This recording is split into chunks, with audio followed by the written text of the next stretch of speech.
I will record because maybe several person not join together. So you can repeat our lesson another time. Okay. Introduction to public international law. Nah. Why I use this title, not Introduction to International Law, like the formal subject in the curriculum. Because in this semester, we only discuss our study area in public international law. So the meaning of introduction of international law is not for the other part of international law. What's the meaning of the other part or the other division of international law? Because there are two divisions in international law. Firstly, public international law, and secondly, private international law. Private international law means the international law refer to private utility or private activities, maybe marriage, maybe legacy, maybe contract, and also if you study abroad, maybe you have immigration law, also you need passport, visa. All these are private international law. But in our discussion in this semester, we discuss about public. What's the meaning of public? It's mean that international law refer to all of activities that not refer to individual or private interest. For example, the law of the sea, for example, border law, environmental law, the law of war, outer space law, all these laws are public international law. Why? Oh, diplomatic law. Nah, I forget about it. Diplomatic law. It is not private international law because discuss not private activities, but discuss on public interest, diplomatic, border, environmental, the law of the sea. All talk about public interest, not private interest. It's very different. So our discussion focus on public international law. That is why in this semester I will introduce you after the principles of international law, such as subject international law, the source of international law, and general principles of international law. After mid-semester, I will introduce you on the law of the sea, UNCLOS, United Nations Convention on the Law of the Sea. I will introduce you diplomatic law, Vienna Convention, and several protocols related to the diplomatic affairs. Also, space law, or outer space law. What is the difference between aviation law and outer space law? It's a very, very different. Outer space law include in public international law because it is about sovereignty, about power. But aviation law as a part of private law or international contract law, it's mean that aviation law include in private international law. Why this? Because every contract in aviation law related to business economy, so it is a private law. Okay, so it is. I hope you clear understanding about introduction to international law. In this discussion means introduction to public international law, not private. What I say is not my opinion. I refer to Professor Mokhtar Kusumaatmadja. He was a very prominent person in international law, not only in Indonesia, but also in ASEAN and in United Nations. Because Professor Mokhtar Kusumaatmadja, as head of the UN, United Nations Commission on the Law of the Sea in 1982. At that time, Professor Mokhtar Kusumaatmadja was Indonesian Ministry, Foreign Affairs.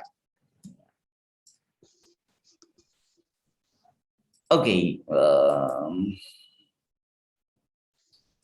this is my discussion, our discussion.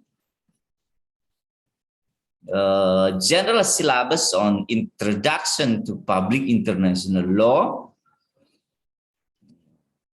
We have, normally 16 meeting, and 4 of them are competency tests 1, 2, 3, and 4. And 12 meeting, we will discuss on the topics.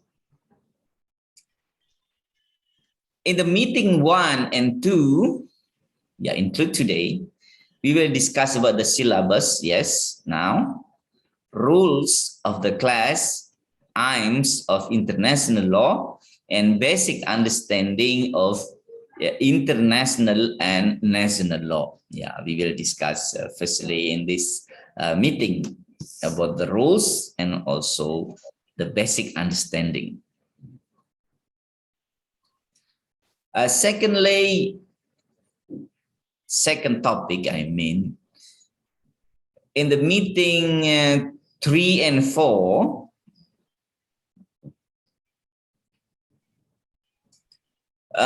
we will discuss on the division of international law, public and private law.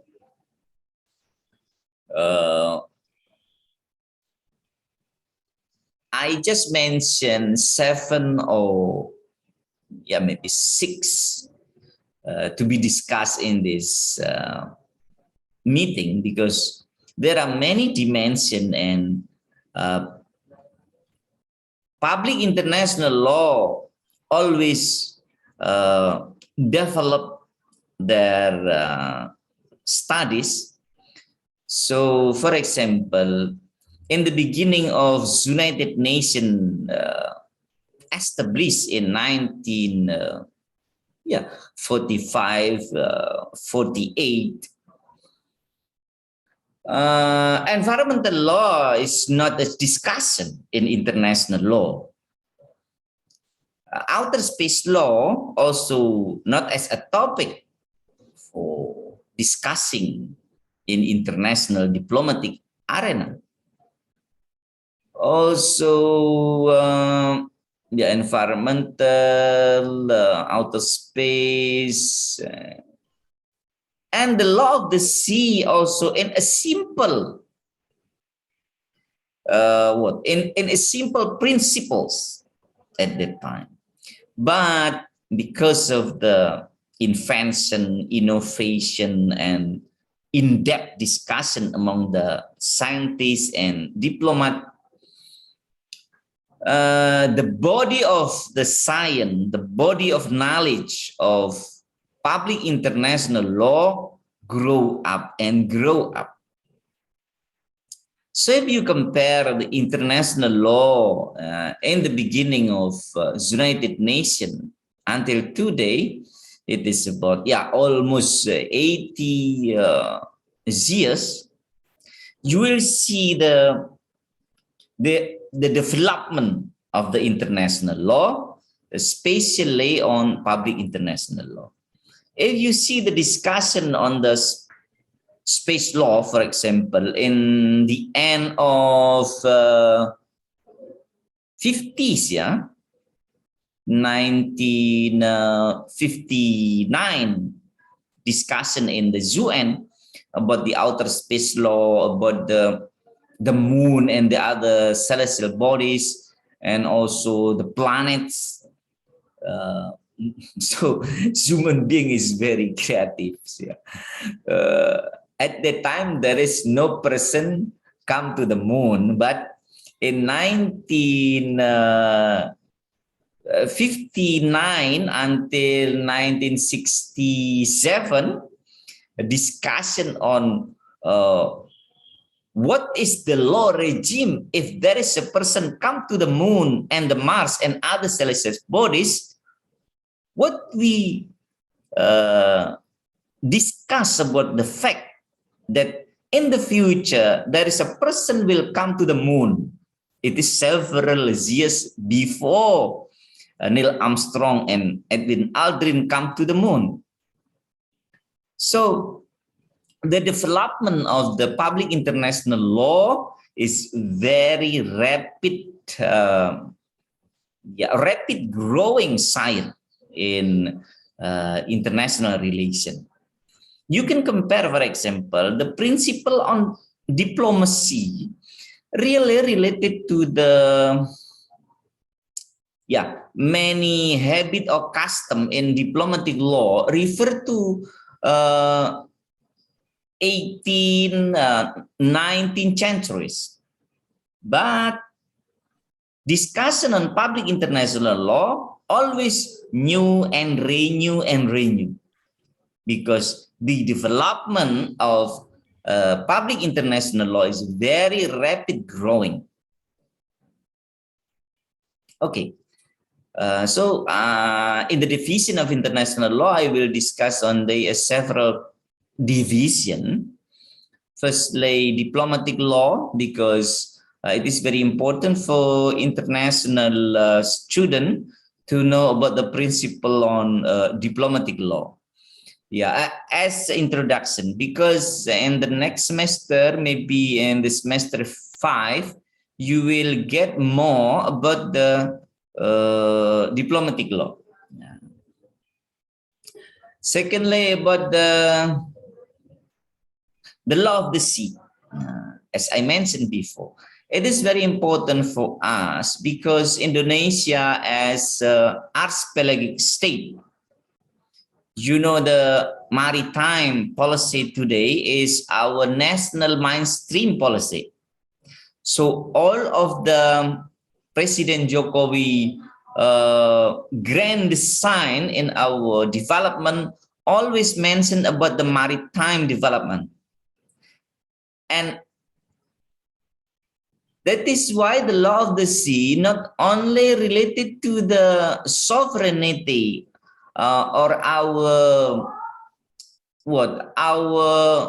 sovereign area in the globe, in the map that you can climb, it is yours, or Indonesian territory, but the law of the sea will related to our national development in economy. And today our national policy related to the blue economy. So the law of the sea will, will influence the blue economy policy. So there are kind of facet dimension on the maritime law, the law of the sea. So firstly, we will discuss the law of the sea as a public international law and maritime law. Now, maritime law, there is two sections. Part of maritime include as a part of the law of the sea or public international law, but some part of the maritime law related to the private, because related to the economy and business. For example, maritime law related to the exploration of oil offshore, for example. How to explore the maritime potential in the international sea-based level. Yeah, this is the very it is a specific term in international law. So I will introduce you about the law of the sea and maritime law. But I will focus on the law of the sea. Why? Because it is public international law. Don't forget about this. After maritime, after the law of the sea, I will introduce you about the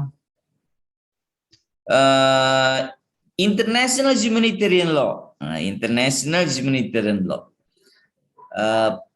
Pak Idam also maybe next semester will discuss on international humanitarian law. The old name of the humanitarian law is law of war. I will introduce you about the principles of humanitarian law. It is very old international law, really. Environmental law also, if there is still there is space time, I will discuss. But the most important thing is about diplomatic law, the law of the sea, maritime law, and environmental law, and also humanitarian law. Maybe 4 as our focus.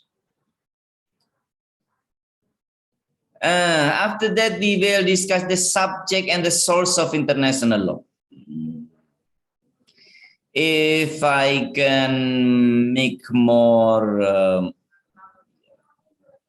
short meeting in discussion on the division of international law, I will go to the subject and the source of international law, because it is very important for you. Who are the subject and what is the source of international law? Because in the law, not only international law, but also national law or regional law, the problem of the subject in legal standing, the subject means legal standing of a person or entities or institution who can act, who can respond in international law is limited. Limited means need need several criteria. So not all of the person, not all of the institution as a subject of international law. Yeah. For example, there is an organization, for example, oh, we are NGO, we are international NGO. You claim that you're NGO, is an international NGO. No, it's not like this. With or without the level of international, for example, this is international NGO, blah, blah, blah, on environment, for example, and just NGO on environment, no label international. But if the institution meet the characteristic of the international subject in international law, although without label international, he or she or it as international law subject. So the subject of international law need criteria. Not only one, two, we will discuss it. And the source of international law, not all of the contract, not all of the international treaty, not all of the agreement can be used as international source in international law. So,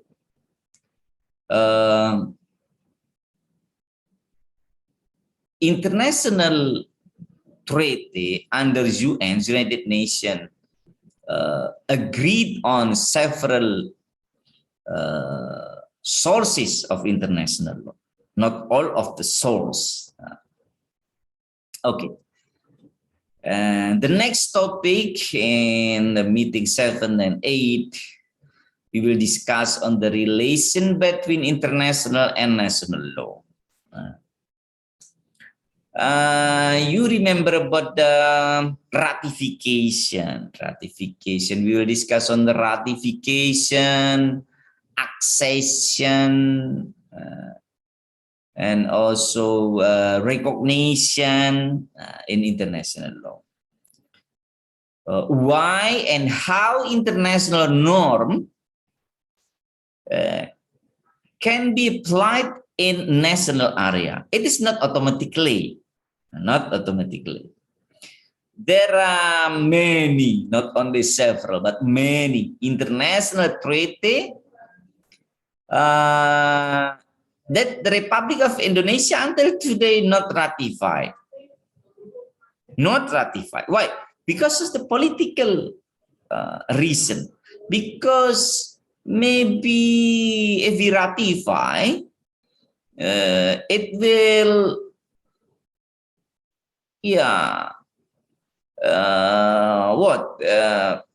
maybe it will be rejected by our society.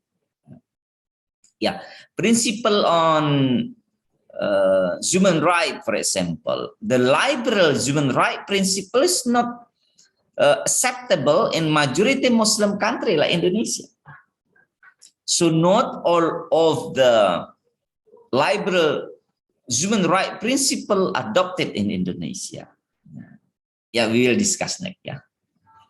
I just give you an example that international law or international norm not automatically can be run in national arena because need accession, need ratification. There is a gate, there is legal action before we receive international norm to be national norm. Okay, the next we will discuss on recognition of state, ratification, accession. Okay, why recognition is very important in this discussion. Recognition means recognize an entity as a nation state. Recognition.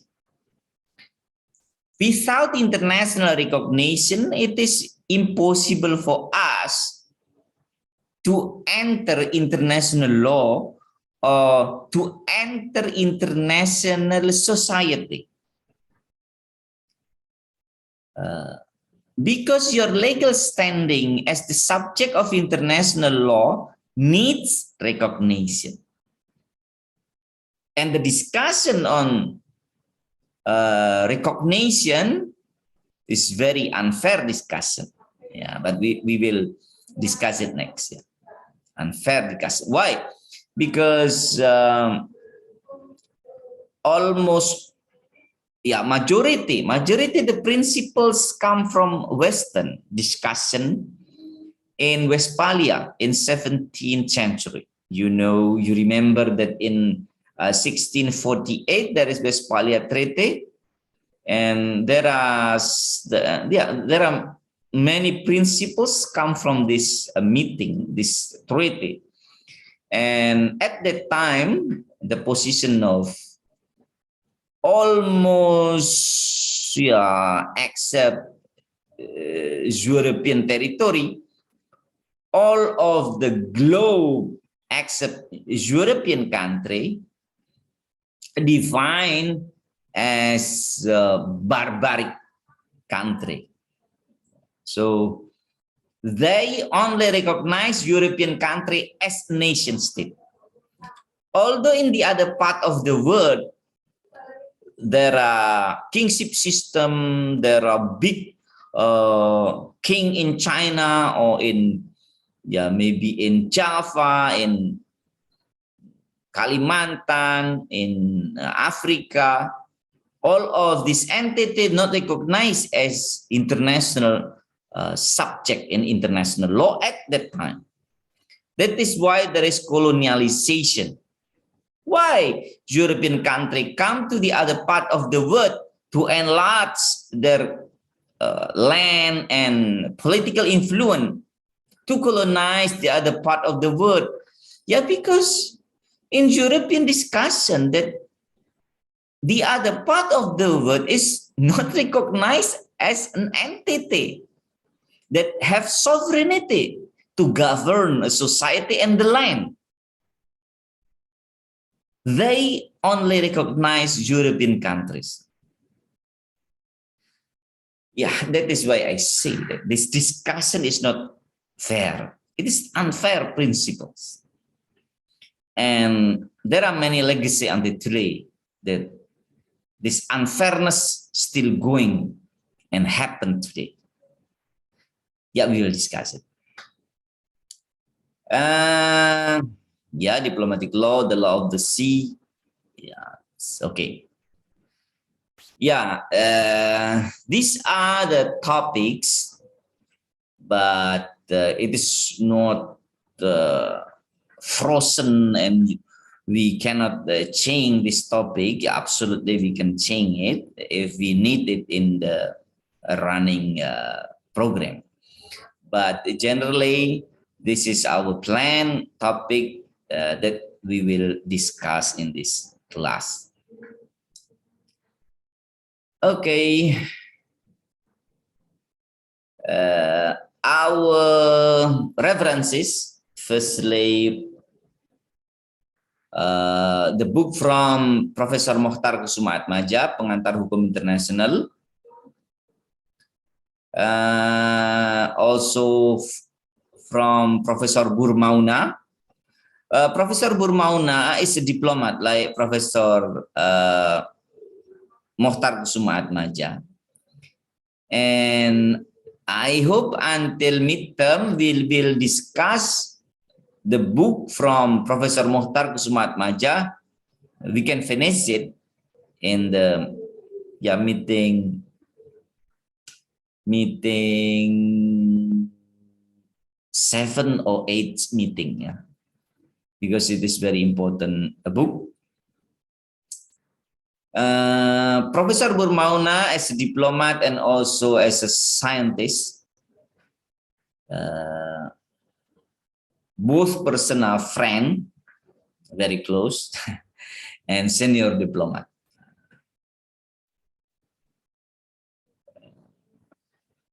Also, I hope you can access directly to the American Society of International Law in www.isil.org. There are many information. Sometimes I imagine if the international relations student come to this web and serious want to learn on international law after read book from Professor Mukhtar Kussumaatmadja as a basic understanding, I optimistically the student can improve their knowledge, renew the development of international law, especially in public international law. So please open the www.isil.org. This is a very important link for you.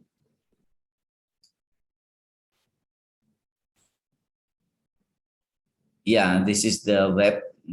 You can open this freely.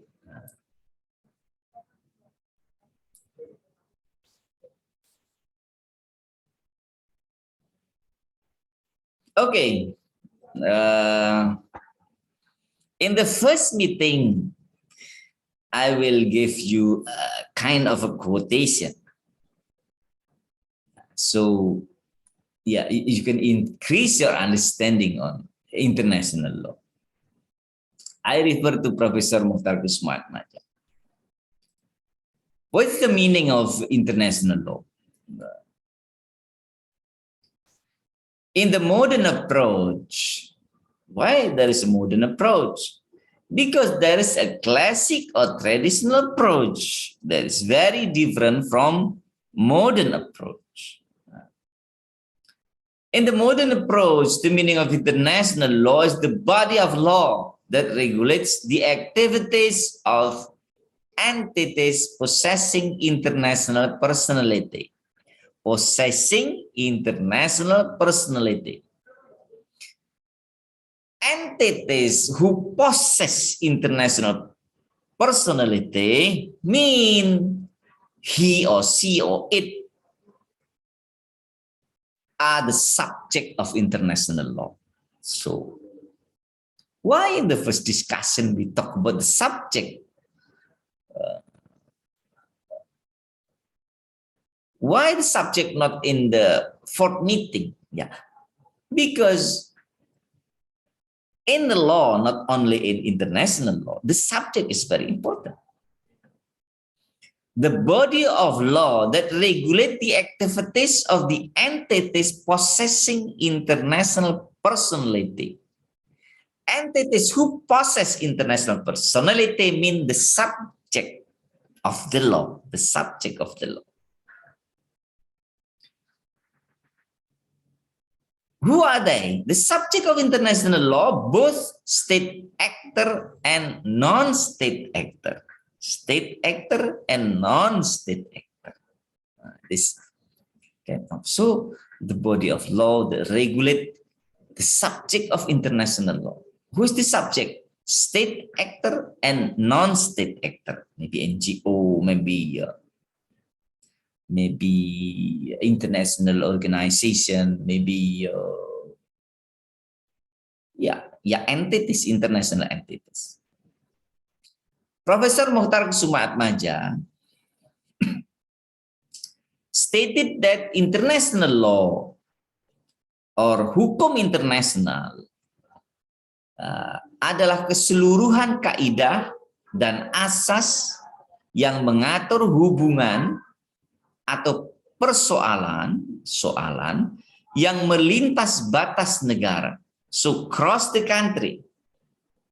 One character of international law, the action, the activities should cross the country.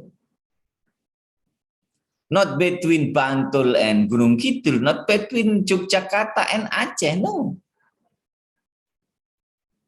But across the country. Soalan yang melintas batas negara between nation and nation, negara dengan negara. Atau yang kedua, nation and The other subject of international law, that is non-state actor, nation or state and non-state actor. Firstly, state and state, nation and nation, the same meaning. In this context, I say state mean nation, okay? But next we will discuss different meaning between nation and state. Okay. We will use state, okay? State. Firstly, international law, the actor or the subject between state and state, Indonesia and Malaysia, for example. Secondly, state actor and non-state actor, non-state actor. Indonesia and United Nations, for example. United Nations is not a state, non-state actor, but recognized as the subject of international law. That is why between Indonesia and United Nations or the other part of United Nations, for example, UNESCO, WHO, or other international organization, other the UN, can make a treaty. Because the subject, state, and other actor, non-state actor, cross the border. Or thirdly, thirdly, among the non-state actors, each other. State and state, firstly, state and non-state, and thirdly, non-state and non-state actor across the country under the public law. So, Professor Muhtar Kussumatma just stressed this discussion that we just discussion on the public international law. Okay, the subject identifies state, non-state actor. The relation between state and state, state and non-state each other. So the principle how to arrange a relation among them across the border are international law. That is international law. The principle, agreement, norm to arrange the activities among the subject of international law, including state, non-state actors. That is international law. Okay. In traditional approach, firstly, I discuss in the modern approach. Secondly, I discuss to give you other perspective. In traditional approach, international law only discuss or conduct relationship between state. Professor Muhtar Kussumatma just stated that state and non-state actors. But traditionally, international law only discuss conduct a relationship among state. Indonesia, Malaysia, America. But there is no discussion on international organization. UN, international NGO, entities, MNC. There is no discussion on this. And that is why in traditional approach, international law is very strict. Only principle or norm that conduct relation among the state, only among the state. But in the modern era, not only among the state, but also non-state actor. Yeah, historically, it's related to the Roman law, Roman Empire at the time. The name is Ius Gentium and Ius Intergentis. Sorry.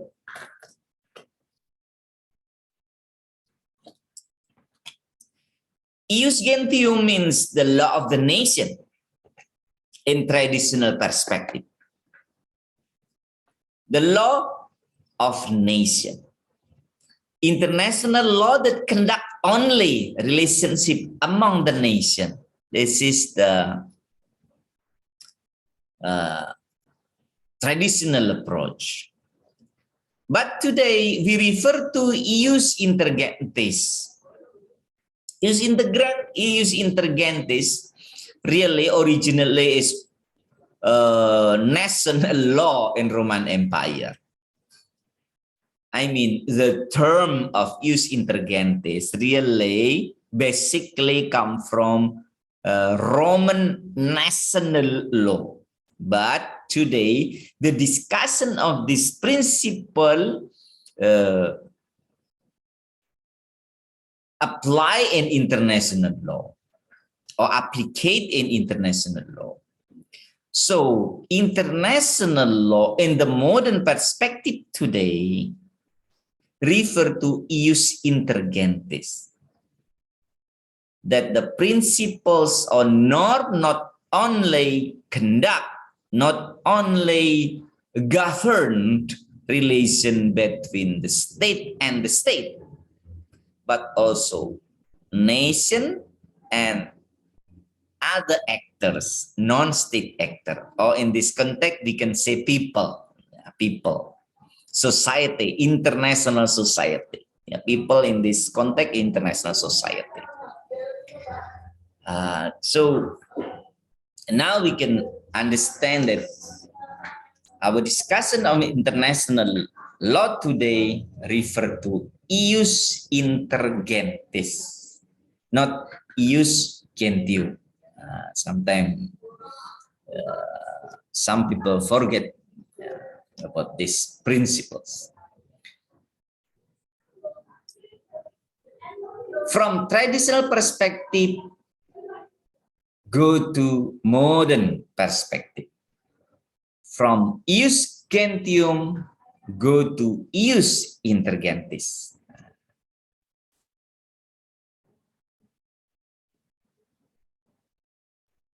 Nah, okay. Briefly, I will give you a picture on the division of international law. Public international law, like I discussed in the beginning of this meeting,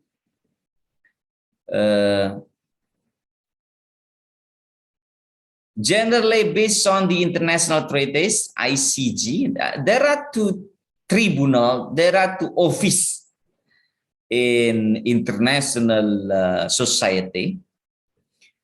Public international law, the tribune, the headquarter, the court is ICG, International Court of Justice in The Hague. In Den Haag, you know. Yeah, this picture when I come to the Den Haag in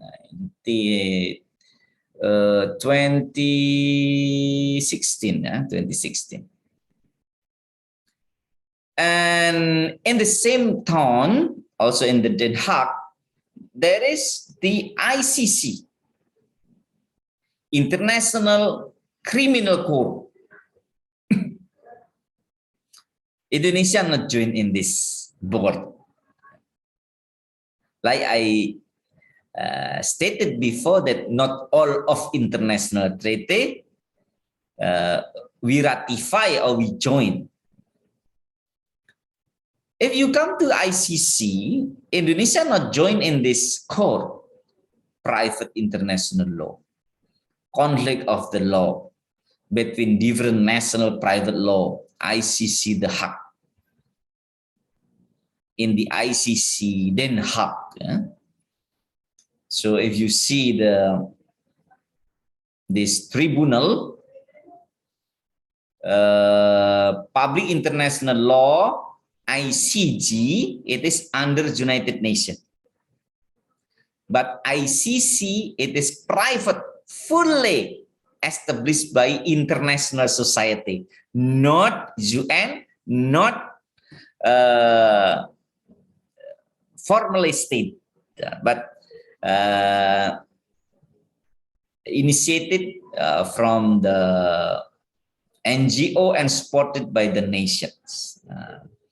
And until today, there are almost 100 nations join in this ICC, but Indonesia not ratified.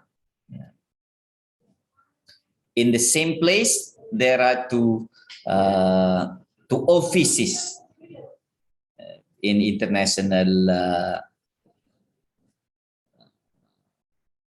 conflict resolution. So when we have a problem with Malaysia on Simpadan Ligitan dispute, this case bring to the International Court of Justice. International Court of Justice. Why? Because the conflict between Indonesia and Malaysia on Simpadan Ligitan issue refer to public international law, not private. Not private. Okay. And the result, as you know, Malaysia win this case and we lost the Simpadan Ligitan. Okay, that is our history. Okay, I think it is enough my presentation in the first meeting. Maybe there is a question from you.